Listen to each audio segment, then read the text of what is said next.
I hope Passover is the popping of the pimple that Memphis has needed.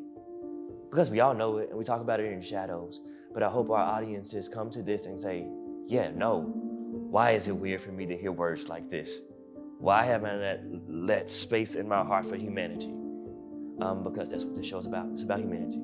People will walk away thinking it's about police brutality, but it's about, do you see people, Black people, as people?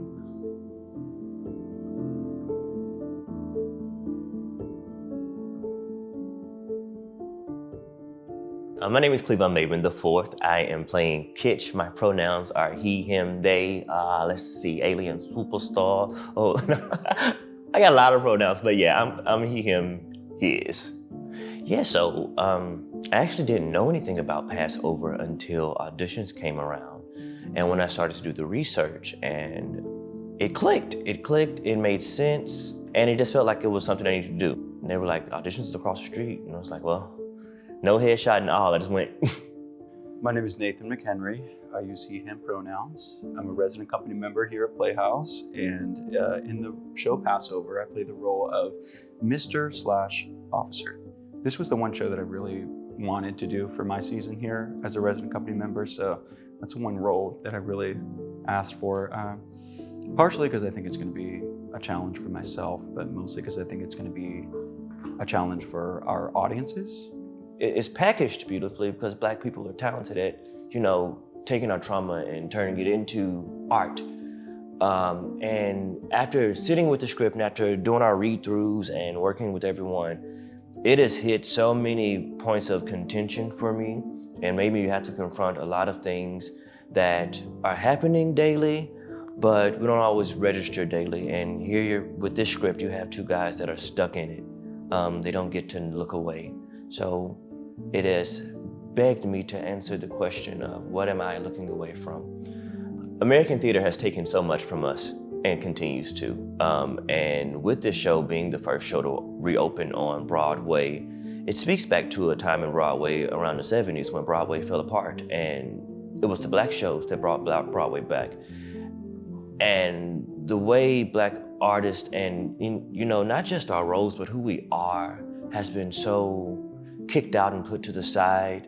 I feel like these pieces belong in white theaters or historically white theaters because you owe us that. Like, give it to us because we deserve it. And there are brilliant Black people out here. And that's why I think it's important that this show is on these stages. It is a freedom of speech. It is a freedom of being that we don't experience in these spaces, and we probably won't. This play does relate to a lot of people's real lives. So that is definitely challenging to work through. Mark and Cleavon, amazing actors, amazing people.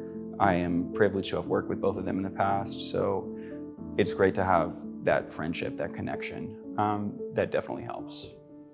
My friendship with Mark gives me the freedom to explore things that don't feel so good. And it's because of his mirroring of joy and pain. Someone here that I can connect with that understands and that, has gone through the same things. Jared is our Moses. Thinking of Jared gives me chills, and it's a good thing because there's so many emotions and things that we have to face each rehearsal. And Jared has done a beautiful job of illustrating safety for us and showing us that we are his first concern and his main concern. That's important in collaborating with this particular show because we need the vulnerability and the safety to let these very deep subjects out. And Jared has done a beautiful job of crafting that. Working with him gives me someone to look up to. Jared Johnson is amazing, beautiful, lovely person. Day one just made the space so welcoming and open and friendly. The material is some pretty heavy stuff. So already we've really had some, emotional moments kind of getting through it and working through what it means to all of us.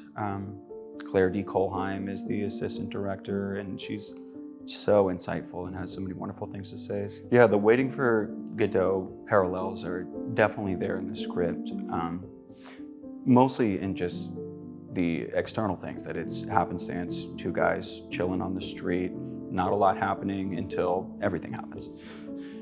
Metaphorically, we're living in a few different places.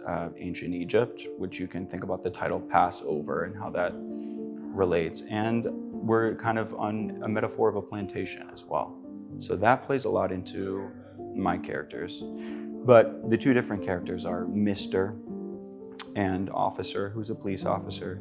He obviously has an important role, especially when this show came out. The relations between African Americans and police were on everybody's mind.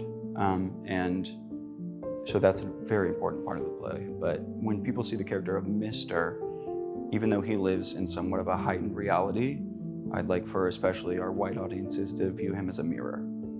I think everybody that comes is going to get some different level of the experience, and it's really something you have to experience firsthand. But Jared has been saying already, we're not going to change the world with this play, but if we can be a little pebble that starts to become that rolling stone in anybody's mind, even one person's mind, it'll be a good thing. I hope you find yourself. You know, Passover is not about Moses and Kitch. They are fixed characters. They are stuck on stage and stuck in a stimulation that was created for them by people like the audience.